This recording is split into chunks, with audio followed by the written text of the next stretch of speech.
Welcome to Ideagen TV, live from Washington. Today I am thrilled and honored to have with us today here, live again, Theodore Bizakis, Minister Counselor and Deputy Chief of Mission from the Greek Empire here in Washington. Minister, welcome. It's nice to be back again with you. You know, Minister, as a Greek American, this is obviously always a special opportunity to talk a little bit about Greece and talk a little bit about your work, specifically your role at the embassy. What do you see? What is the defining methodology that you use at the embassy? Can you plainly tell our audience globally, what is it that you do? First of all, thanks for being here again for the invitation. For the Greek embassy, the work is relatively easy because all over the United States, you always find Greek Americans everywhere. So it's always very, very emotional to work here in the United States. So what does the Greek embassy, especially in the United States, here does? Two things. First of all, a purely political pillar of our job is to follow all developments here in the United States, because it's obvious that what happens in the United States, has great influence in the global world policies, and also to represent Greece here in the United States, make clear and promote the positions on every aspect of our policy of Greece in our interlocutors here in the administration, in the Congress, but also in the American society. And the second pillar, I would say, is also to be in touch with people. We have a big consular pillar of our job, means provide any kind of consular services, not just to Greek Americans, but all Greeks who live here, but also to EU citizens who want to travel to Greece or who have some kind of other administrative processes to go over to Greece. And then in this aspect, it's very important to get in touch with people and to promote what we call people-to-people ties. So these are, I think, the basic axes and on which we follow our track every day. People-to-people ties. We just had an incredible interview as well with the Assistant Director of the FBI. And what I found striking was the fact that even the FBI is focused on collaboration. No one organization, no one entity can do it on their own. I'd be interested to hear from you, for our global audience, how you infuse collaboration into your daily mission at the embassy. Yes. We have realized in the past years that no section of the administration or no section of the embassy can do the work on its own. So that's why the embassy now comprises is in everyday collaboration, not just with the political section, the purely political section, but also the commercial section. We coordinate every day because this is very, very interlinked, and also on the public diplomacy section. Public diplomacy was only recently, 2 years ago, integrated in the Ministry of Foreign Affairs, which means that we recently, never, better late than never, we realize that, it's very important not just to do the work, to analyze politics, but also in all aspects, economic, political, consular, but also to communicate, the work and the position. And that's why public diplomacy is a big part of our job and representing, Greece here. So really, it's an advertisement for the country, right? The work that you're doing. It is somehow, we are in the public sector, but if you could, translate this in the private sector, sure, it's kind of advertising, and you have a great product to advertise. Right, storytelling. And so I'd like to go into a slightly different direction, but tied into what we're talking about here. We're looking out at Washington, and I'd love for you to tell our global audience a little bit about how are Greek-U.S. relations, as literally we're looking out at the U.S. Capitol and the White House. What is the state of affairs in terms of that? Excellent. If I can say, use just one word, I'm honored to be present here in Washington D.C. while the bilateral relations are at a historical high, at the peak right now. We have for 3-4 years now a great strategic dialogue going on among the two countries. The strategic dialogue comprises of 7 pillars now, which covers everything, not just political. It covers energy, covers climate change very recently, economy, and health. So there is no sector on which we do, we do not talk with the Americans. And this is very, very important because this is not just to have this dialogue during official visits, but this is something that goes all around the year, these bilateral talks. And on top of this, I can bring you some fresh news now that we have the Prime Minister of Greece coming on May 16th. Official visit to the White House, and it was just being announced now in the media that he will address a joint meeting of the Congress on the 17th. Oh, wow. So this is something, I think that this represents exactly the level of the high level of bilateral relations we are running right now. Well, and I think Greece, has played a pivotal role on so many different levels globally. And I'd like to shift to more of the global context now. There's a lot happening globally. Supply chain, tourism, Ukraine. How do you see the world having changed? We're emerging apparently out of COVID. Still uncertain when that will be officially over, but we're making strides, let's just say. And I know Greece has handled COVID and the COVID protocols very well. You're heading into a tourist season this summer, 2022. I know we're all looking forward to that. What do you see as having changed, and what is Greece doing on a geopolitical level that you see as transformational? COVID was just a very simple but very, I would say, very strong, even tragic example of how that nobody can do this alone. I mean, we have to cooperate, all countries, all globally, and this is what Greece is trying to show in the region is that.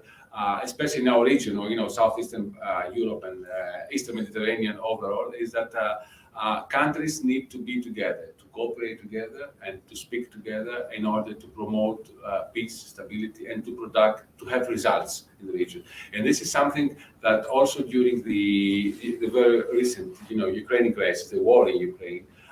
Greece was one of the first, European and NATO allies who took a very clear position on this, war, and aligned themselves with the international community and the United States in all measures needed in order to stop at least the war and, go back to the rules that we need. So what Greece is trying to do globally within the EU and NATO, but also more regionally with our cooperations with the North African or Middle East countries, especially also with the Southeastern European countries, Balkans, which is our region, is to cooperate, to be able to present initiatives for any kind of cooperation, not just political, but also corruption, democracy, which is something that they want definitely to promote. And therefore, we want to show that if we want to have results, we need to be together and we'll be able to speak together. And this is the only way forward. Just this morning, I was watching the UN Secretary General Guterres walking the streets of Kiev. And I would be remiss if I didn't just note that because of the poignant sort of real difficulty in watching that, from the sense that he talked about, and he was standing in front of buildings that have been bombed out during this war, and he said he pictured his grandchildren running from these buildings or others, and so many people have been displaced and or killed. And I think really what struck me was the fact that he said that there's no place for war in the 21st century. Right here we are now, 2022. We've made so many strides on so many levels, on healthcare, on finance, on technology, and yet we're in the middle of this moment where we're talking about war that could potentially escalate and involve many other countries, which we hope it doesn't. What's your take on that on a personal note? I mean, you're a diplomat. How does that strike you as being just not right? Well, it's not right, the pictures that we're seeing in 2022. You know, the international community, we had the Second World War, a devastating war in Europe, but also all around the planet. And it took many, many years to establish the UN and to establish a world which would be based on rules. And despite the fact that, of course, we had some regional conflict, we had the war in former Yugoslavia, you remember, and other, of course, regional crisis, the international community paid every effort to create conditions in order to prevent wars and to have only peace and stability. And now, after, as it seems that as if, all these efforts went somehow, collapsed and went in vain when we had again a war in Europe with that devastating effect. So, I mean, the message of Guterres being there and the message of the world through Guterres is that this is unacceptable. This is unacceptable today in 2022, and nobody can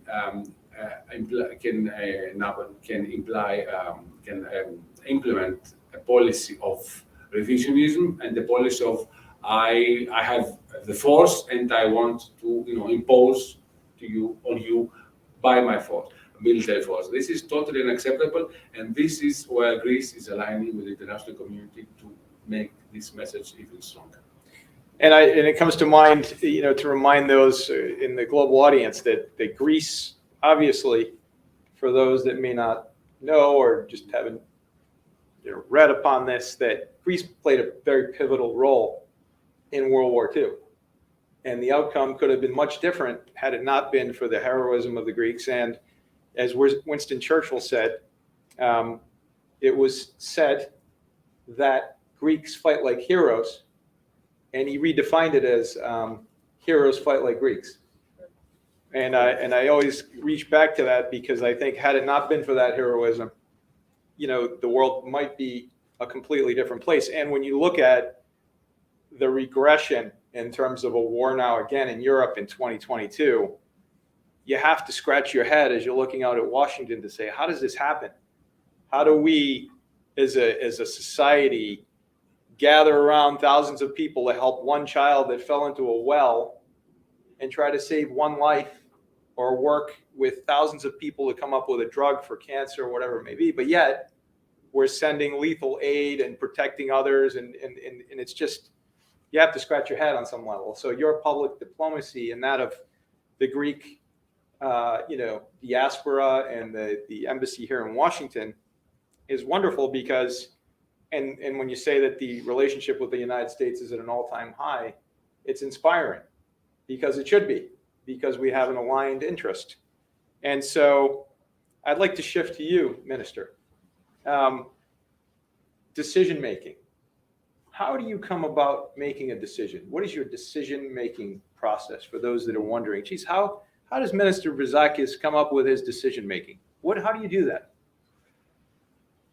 Well, what we need to have is two things I would think about right now is to have a very informative and forward-looking decision. So in order to do this, all our recommendations, which will go to capital through the ambassadors, of course, cable, is first of all to have all data and not just present the data or the situation, but to analyze the data and to be able to through these analyses to show that you have a firm belief, according to your experience here, that the developments will go to that direction or the other direction. So you should be able to make a recommendation about the decision, which is based on good information, on good analysis, but also that it should be provide a forward-looking solution or action for the future, not just to try to solve an issue for a few days or something like that. So this is the effort that the embassy pays, and all the embassies, of course, around the world, but especially here because we have tons of information coming every day here in Washington, D.C. And of course, everything that comes from D.C., from the Washington, D.C. matters. So we need to be very, very, very comprehensive, but both analytical on what we try to suggest to capital. And it's not an easy process, but this is the effort that we're paying every day in the embassy. And what an incredible process to think about, and to think about how that takes place all over Washington and each and every embassy, and to think about the impact that ultimately takes place as a result of that. I'd like to shift a bit, maybe a couple of years back, not so many years, but to the beginning of your career, not so long ago. Yeah, right. No, just a few years ago. Just a few years ago, you started your career. It's been a remarkable trajectory in just a few years. And I'd like to ask you, what advice would you give yourself if you were just starting? So just a few years ago, you started. What would you say to yourself, your other self, your original self at that time, that you now know that maybe you wished, gosh, I wish I knew that when I first started my career? Well, overall, I mean, when you look back, it's good to say that no regrets. I did everything well. But in our profession, because it's a very specific one, you move all around the world. You change conditions of work. You change ways of methods of work every day. What is very important for me and for us, and I think that maybe going back, we should have done it a little bit and more intensively, is that you need to gather, especially when you're a young diplomat and you have, you need to gather as many information and experience you can have. So meaning that you need to go to a bilateral embassy, preferably a big one, in order to gather a lot of experiences and administrative and political ones. You have to go to a smaller embassy and more remotely one where you have other kind of difficulties. You have to go also to a multilateral organization to see how you can negotiate with 27 or 30 members and find a common denominator. So I think you should go from the very beginning of the career, go for the maximum, for the most experience that you can get, and not rely on, some more quiet job. And, this is very good for the start. And then maybe later on, you can be a little bit more relaxed, because this is a really good, it gives you strength in your job. So that builds resiliency. So you're saying get a multitude of experiences. Exactly. And never get complacent. No. Okay. Minister Bizakis, Greek Embassy, Washington, D.C., live on Ideagen TV. Thank you so much for your inspiration, and thank you for your friendship. Thank you. My pleasure. Thank